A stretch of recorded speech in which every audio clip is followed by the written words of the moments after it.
Le décès de Queen Mum, l'épouse de George VI d'Angleterre, à l'âge vénérable de 101 ans, a donné aux journalistes le prétexte de récapituler un siècle de royauté britannique.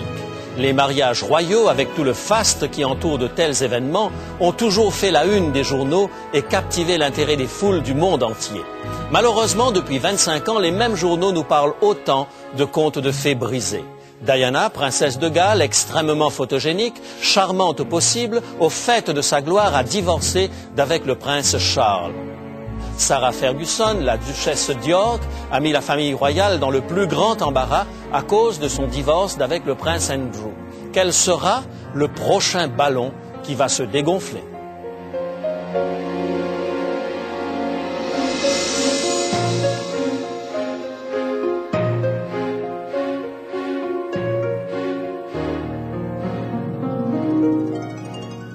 Il est écrit, je suis José Élysée et je vous apporte la solution à vos problèmes les plus profonds, le Christ vivant. Notre sujet d'aujourd'hui, ne piétine pas mes rêves. Le poète irlandais William Yeats a écrit « Pauvre je le suis et je n'ai que mes rêves. J'ai répandu mes rêves à tes pieds. Marche sur la pointe des pieds, car tu piétines mes rêves. » Que ce soit un mariage princier retransmis à la télévision dans le monde entier, ou que ce soit un mariage célébré en présence de 2 ou de 3 amis, chacun cultive l'espoir que son mariage connaîtra une fin semblable à celle des contes de fées. Et ils vécurent heureux tout le reste de leur vie. Malheureusement, il semblerait que pratiquement tous les mariages aujourd'hui soient voués à se terminer sur les paroles méchantes de la sorcière et ils ne vécurent plus jamais heureux après leur mariage jusqu'à la fin de leur vie. Les statistiques du Canada révèlent que plus de la moitié des mariages qui ont eu lieu en l'an 2000 vont se terminer par un divorce. Les statistiques des États-Unis ne sont pas meilleures. Un jeune futur marié, un peu gauche, une radieuse mariée, debout, l'un en face de l'autre, se jurent fidélité devant l'autel jusqu'à ce que la mort les sépare. Malheureusement, 1 fois sur 2, ce couple va se retrouver chacun dans le cabinet de son avocat, les espérances, les rêves et les attentes réduits à néant. Les mariages brisés sont plus que de simples statistiques. Ce sont des êtres humains, cela fait bien plus de mal lorsque ces statistiques se muent en hommes et en femmes que nous connaissons et que nous aimons. Nous n'avons pas besoin d'un sociologue pour nous apprendre que le mariage n'est pas en très bonne santé à notre époque. Il ressemble de plus en plus à une association de personnes qu'à l'union de 2 êtres. On a dit du mariage, le mariage ressemble à un bain chaud. Dès que vous vous y glissez, il ne paraît plus aussi chaud que cela. Les hommes ont besoin d'amour. Les hommes courent après l'amour. Les hommes pleurent après l'amour. Ils sont même prêts à mourir pour l'amour. Mais dès qu'ils concrétisent leur amour par un mariage, leur vie est fichue. Parmi les chrétiens, le rythme des échecs dans le mariage est encore plus alarmant. Étant donné que dans le milieu chrétien, le concubinage n'est pas encore passé dans les mœurs, il est évident qu'on se marie proportionnellement plus souvent, rendant ainsi la probabilité de divorce plus élevée que dans le reste de la population. La Bible nous donne pourtant une prescription infaillible pour réussir son mariage. Pourquoi est-ce que cette prescription ne fonctionne pas? Parce que tout simplement l'existence d'un remède n'a jamais guéri personne, à moins que la personne n'en fasse usage. Lorsque nous manifestons notre joie aux nouveaux mariés en leur offrant des cadeaux, certains sont fabriqués en Amérique du Nord, d'autres sont importés d'Europe ou d'Asie. Mais un mariage chrétien porte l'estampille suivante, « Made in Heaven », fabriqué au ciel. Et pourtant, dans la plupart des mariages, on démarre au 7e ciel et on termine au 32e dessous. Ce n'est pas là le projet de Dieu. Le premier mariage sur notre terre fut un mariage royal, un mariage célébré par le roi des rois. Comparé à la pompe et aux cérémonies des mariages royaux de la cour britannique, il était modeste. Il n'y avait pas de garçon d'honneur, ni de fille d'honneur, pas de témoins, encore moins des parents et aucun photographe. Il n'y avait qu'Adam et Ève et Dieu. À moins qu'une girafe, un tant soit peu curieuse, n'ait saisi la scène du haut de son grand cou, alertant du même coup les biches aux yeux limpides. À ce premier mariage, Dieu a réalisé la première opération chirurgicale. Ève fut créée de la côte d'Adam, symbole extrêmement puissant qui sera immortalisé dans cette simple phrase prononcée par Adam dans le livre de la Genèse au chapitre 2 et le verset 23. Et nous pouvons lire ensemble ce texte, Genèse chapitre 2 et le verset 23. Et l'homme dit, « Voici cette fois celle qui est os de mes os et chair de ma chair. On l'appellera femme parce qu'elle a été prise de l'homme. » Ces mots étaient la formule des vœux qu'ils ont échangés. Et Dieu lui-même ajouta ce commentaire au verset 24 du même passage. « C'est pourquoi l'homme quittera son père et sa mère et s'attachera à sa femme et ils deviendront une seule chair. » Cette charte du mariage est mentionnée 5 fois dans la Bible. Le Christ lui-même l'a citée comme cela est rapporté dans l'Évangile selon saint Matthieu, au chapitre 19, et dans l'Évangile selon Marc, au chapitre 10. Et l'apôtre Paul y fait référence 2 fois dans sa première lettre aux Corinthiens, au chapitre 6 et au verset 16, et dans son épître aux Éphésiens, chapitre 5 et le verset 31. C'est pourquoi l'homme quittera son père et sa mère et s'attachera à sa femme, et les deux deviendront une seule chair. Il faut croire que la Bible y attache une grande importance pour que ce soit répété aussi souvent. Or, nous rechignons de plus en plus aujourd'hui à parler de l'union de 2 êtres pour la vie. Nous n'osons même plus définir les sexes. La formule biblique est toute simple. Un homme plus une femme égale une union pour la vie. Jusque-là, nous pouvons encore être globalement sur la même longueur d'onde. Là où les choses se corsent, c'est lorsque le même apôtre Paul parle de soumission de la femme à l'homme. On peut le lire dans son épître aux Éphésiens, chapitre 5, versets 22 à 24. Éphésiens, chapitre 5, versets 22 à 24. Femmes, soyez soumises à vos maris comme au Seigneur, car le mari est le chef de la femme, comme Christ est le chef de l'Église, qui est son corps et dont il est le sauveur. De même que l'Église est soumise à Christ, les femmes aussi doivent l'être à leur mari en toutes choses. Le Conseil national des Églises a mis récemment en circulation son nouveau guide de méditation. Un certain nombre de mots ont été changés, des phrases éliminées, des passages entiers ont disparu parce que ces textes étaient considérés comme sexistes ou offensants à l'égard de la femme. L'un des passages qui a été éliminé est celui d'Éphésiens 5 et les versets 22 à 24. Nous y reviendrons un peu plus loin. Je crois, à la lumière de la révélation biblique, que nous devons être extrêmement prudents lorsqu'il s'agit de renverser les affirmations de la parole de Dieu au profit de notre évolution culturelle. L'histoire nous a laissé l'exemple de nations puissantes qui ont connu la décadence lorsqu'elles ont sapé les fondations morales sur lesquelles elles étaient fondées. Nous affirmons l'égalité des sexes dans tous les domaines, balayant du revers de la main les déclarations de la Bible et particulièrement de l'apôtre Paul, que nous considérons comme misogynes et sexistes. Je continue de croire que la Bible a raison et que nous sommes dans l'erreur. Nous avons tendance à tout confondre, un peu à la manière de ce petit garçon qui, observant une petite fille nue comme lui sur la plage, déclare laconique « Je ne savais pas qu'il y avait tant de différences entre les catholiques et les protestants. » Je ne crois pas dans l'égalité des sexes, mais dans la complémentarité des sexes. Ne vous méprenez pas sur mes propos et accordez-moi la possibilité d'aller jusqu'au bout de mon raisonnement avant de me clouer au pilori.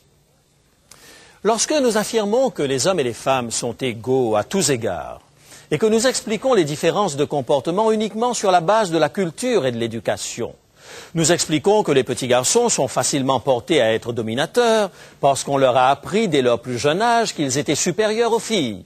Et nous avons renforcé les archétypes en leur offrant des pistolets et des épées en bois, tandis qu'aux petites filles, nous leur avons offert des poupées et des nécessaires de couture. J'aimerais poser une question aux tenants de cette théorie. Si la distinction n'est que culturelle, pourquoi le taureau qui n'a jamais joué à la mitraillette étant petit est si agressif, tandis qu'une vache qui n'a jamais joué à la poupée se laisse facilement traire? Dans la même veine, on pourrait se demander pourquoi le paon ou le geai bleu, qui n'ont jamais appris sur les genoux de leur maman qu'ils étaient plus forts et meilleurs que leurs compagnes, sont-ils plus colorés qu'elles? À l'évidence, il y a sur le plan hormonal, chromosomique et dans la structure musculaire des êtres sexués, une différenciation que nous serions avisés de ne pas oublier. Faire fi des réalités physiologiques au nom de concepts de société est aussi dangereux que de se rallier aux idées passéistes de la supériorité de l'homme sur la femme. Il est indéniable que les acquis des dernières années ont permis aux femmes occidentales de retrouver dignité et respect. Nul ne pourrait le contester. Et c'est un droit qu'il faudrait étendre d'urgence à l'ensemble de notre planète. Par contre, un combat en faveur d'une égalité des sexes dans tous les domaines, s'il convient aujourd'hui à la gente féminine occidentale, n'est pas une garantie que ce soit viable à long terme. Un exemple. Imaginez que nos sociétés occidentales continuent d'évoluer dans le sens de valeurs faites de douceur et de respect de l'autre en opposition avec celles du XXe siècle. Siècle que les historiens surnomment de plus en plus le siècle des conflits mondiaux. Bref, une société où la guerre et la violence, sous toutes ses formes, sont bannies. Nul être sensé ne pourrait s'élever contre un si bel idéal. Mais pour être viable, ces valeurs devraient être partagées dans le même temps par l'ensemble des sociétés du monde. Car si parallèlement à une société qui prône des valeurs aussi louables, évolue une autre fondée sur la violence et la domination du plus fort sur le plus faible, une société où la femme est considérée comme un objet, il faudra bien avoir recours aux grosses brutes épaisses pour défendre nos belles valeurs contre ces violents.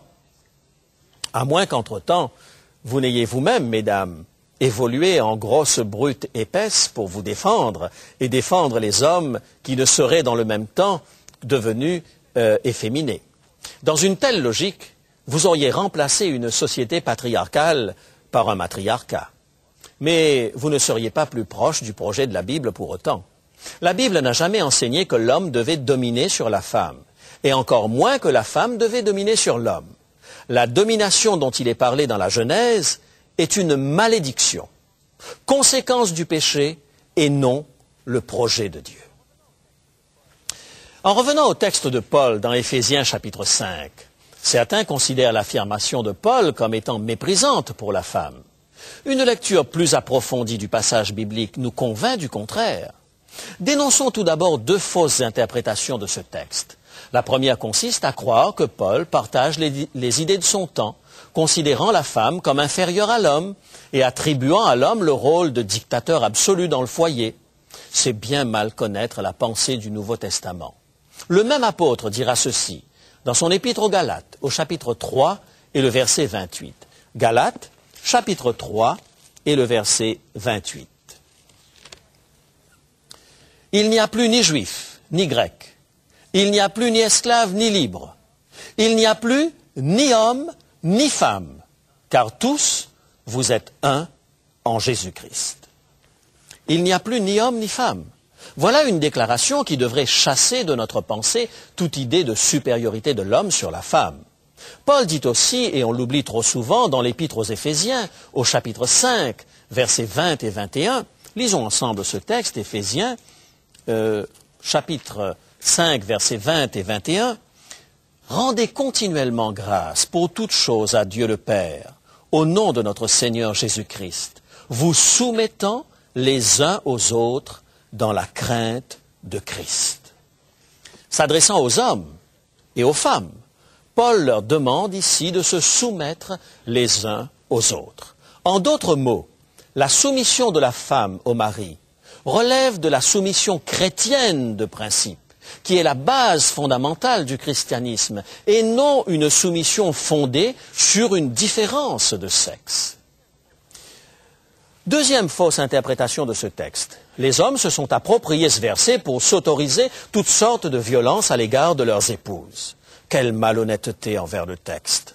Paul dit explicitement le contraire dans la suite de ce passage, au verset 25. Éphésiens 5, verset 25. « Maris, aimez vos femmes, comme Christ a aimé l'Église, et s'est livré lui-même pour elle. » Remarquez que ce verset ne s'adresse pas aux hommes, mais aux femmes. Il appartient aux femmes, tout comme aux hommes, de découvrir la grâce et de vivre dans la soumission et l'humilité, comme Christ a vécu. Et Christ n'a jamais vécu la soumission comme une déchéance. Lisons à ce propos le merveilleux passage de Paul dans Philippiens, chapitre 2, versets 5 à 8. Philippiens, chapitre 2, versets 5 à 8. Ayez en vous les sentiments qui étaient en Jésus-Christ, lequel, existant en forme de Dieu, n'a point regardé comme une proie à arracher d'être égal avec Dieu, mais s'est dépouillé lui-même, en prenant une forme de serviteur, en devenant semblable aux hommes, et ayant paru comme un simple homme. Il s'est humilié lui-même, se rendant obéissant jusqu'à la mort, même jusqu'à la mort de la croix. Le Christ n'a jamais dominé l'Église. Au contraire, il a lavé les pieds de ses disciples, se faisant le serviteur de l'Église. Les époux humains qui sont désireux de se conformer à l'Évangile abandonneront toute idée de pouvoir, de compétition et de prestige afin d'assurer le bien-être de leurs épouses. Lorsqu'un couple vit la pensée de l'Évangile, il n'y a plus recherche d'égalité, il n'y a pas relation de compétition, mais complémentarité. Si vous méprisez votre partenaire, vous vous méprisez vous-même. Vous ne pouvez abaisser votre partenaire sans perdre votre propre dignité, parce que lui et vous ne formez qu'une seule chair. La femme ne perd en aucune manière son identité ou sa dignité lorsqu'elle se soumet à son mari dans l'esprit de l'Évangile. Car en retour, l'apôtre Paul demande au mari d'être prêt à se sacrifier pour sa femme, comme Christ a donné sa vie pour l'Église. J'ai lu quelque part une offre d'emploi ainsi rédigée.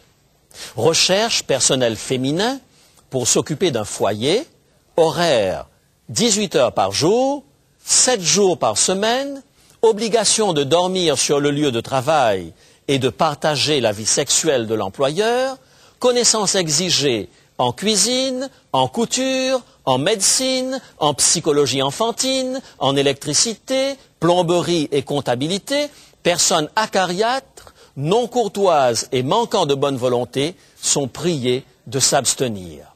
Salaire, le gîte et le couvert uniquement.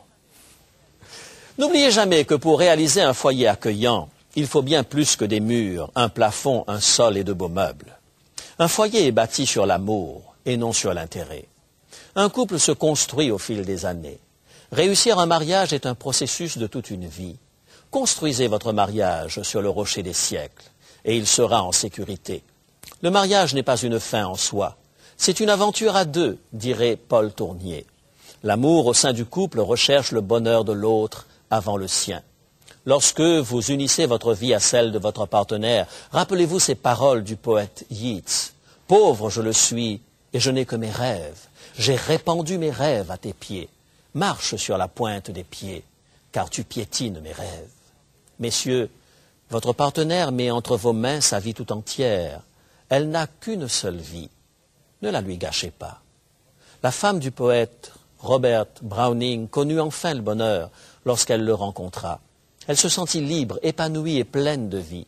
Parlant de son mari dans ses sonnets portugais, elle dit de lui « La face du monde entier a changé, je crois, depuis que j'ai entendu pour la première fois le bruit des pas de ton âme. » Est-ce que votre mariage est bâti sur un rocher solide? Je vous invite à ancrer votre mariage dans le roc, à placer votre vie dans les mains de Dieu maintenant, et il vous donnera la paix au sein de votre foyer. J'aimerais prier spécialement pour ceux et celles qui vivent des périodes difficiles dans le mariage en ce moment. Prions ensemble. Père Céleste, tout autour de nous, nous voyons des foyers qui s'écroulent, nous voyons des rêves brisés, nous voyons des contes de fées complètement détruits. Tout autour de nous, les mariages sont à l'agonie parce qu'ils ne sont pas construits sur le rocher des âges. Aujourd'hui, tandis que nous cherchons désespérément à sauver notre union du naufrage, dirige-nous vers ta parole, ce divin guide. Sauve notre mariage grâce à ta puissance divine. Je te le demande au nom de Jésus. Amen.